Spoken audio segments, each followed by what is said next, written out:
It's another segment of the wine challenge at Sokolin Wine Merchants with owner David Sokolin.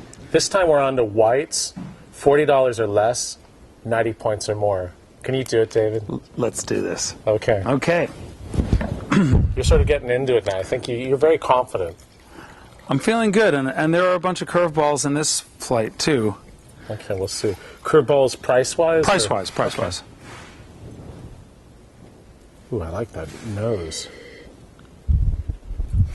Oh, it's fresh lemon curds and cream, minerals. Major complexity. Oh, wow. Even tangerines and... It's sort of exciting. It's like special. So delicious. Yeah. Wow. Let me write a note. But you know what it is, so it's easy. Don't tell me alone. I'm not telling you. This is so good, I'm surprised we led with this one. What I like about the wine is the clarity of fruit. It's just precision, no? Very pure. And then really ripe, dried fruits, but then there's this acidity at the same time. It's like what people want from those richer wines, but also what they want from the more pure, acid-driven wines, sort of combined.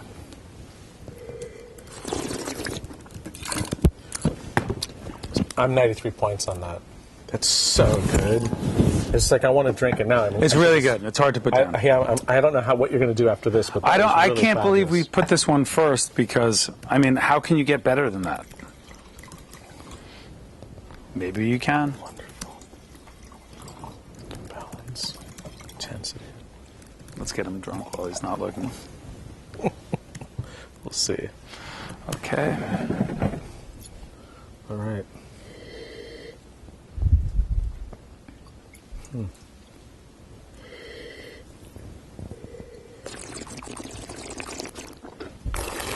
This is a different kettle of fish, as they say. Yeah.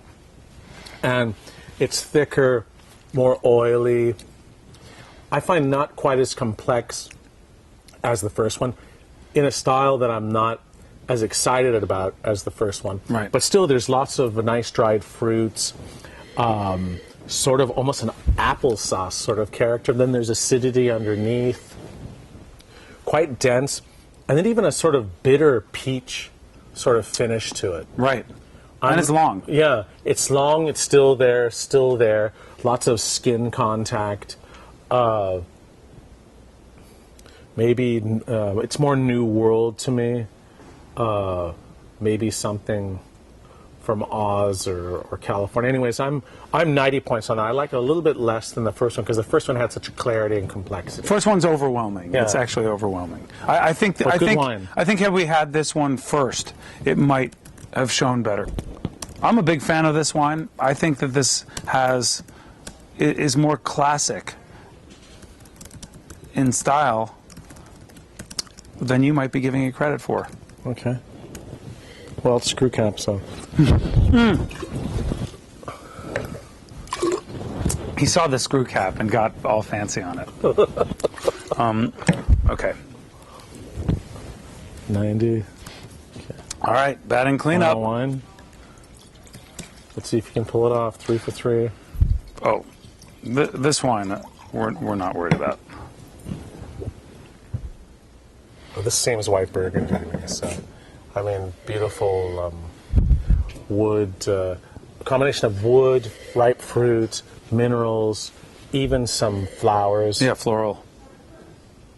Oh, just a beautiful nose, maybe a 2009, I don't know. It's.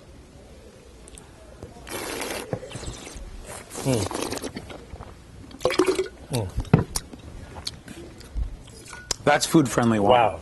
Long, mineral, some sort of like stones in the afternoon sun.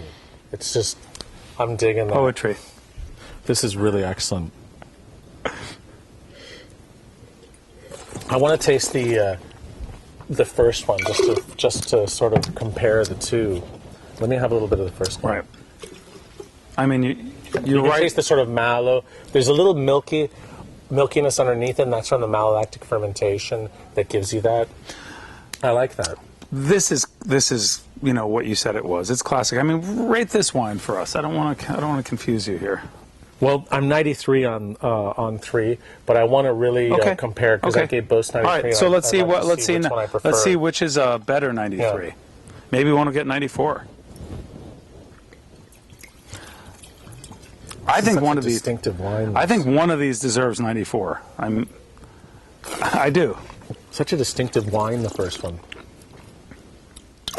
I'm sure I just can't think of where it's from. Friuli, maybe?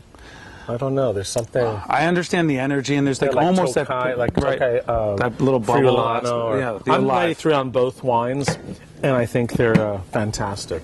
Good choices. I'm happy. Let's see. Okay, let's do it. Let's do it. All right. You want to know what this one is? It's surprising.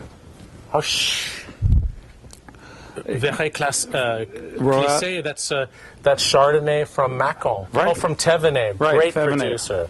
Roé. Wow. Yep. It's an 09. It's, Thévenet makes wines that are much fatter than their sort of, than their, designation would What's suggest. What's the price on that? This one is not expensive. It's $21.99 in the 40 or under class. 93 points. That's a gorgeous wine. I'm really impressed. I'm psyched about this one. It's 209. It's such a great year for whites. Right. From Burgundy. It is. Yeah. Now this one is a staple. I think you got a little too fancy for yourself on that because it's Bourgogne again from Matro, who's a great producer. Sure. It's a 2010. It has a screw top, environmentally friendly. I shouldn't have been so clever because I saw that and it took me away. I'm going. It really did. Who in France you can change your score. You can. No, I can't. But I gave it 90. A little bit thick, but I'm liking the wine. Less complex than the Macon. But who would have figured? That's actually from Côte d'Or, and this is Macon. So. But thick for Bourgogne Blanc is probably a good thing. Wow. And then finally, this is the most expensive wine of the flight with pedigree. Yeah. It's Chavy Puligny Montrachet 09. And that was so classic, 93. 39. Beautiful wine. $39.99. Wow. It's hard to find Puligny Montrachet for under $60, $50 kind of thing. That's a really good It's choice. inexpensive appellation now. Great tasting, Dave. Thanks, man. Beautiful.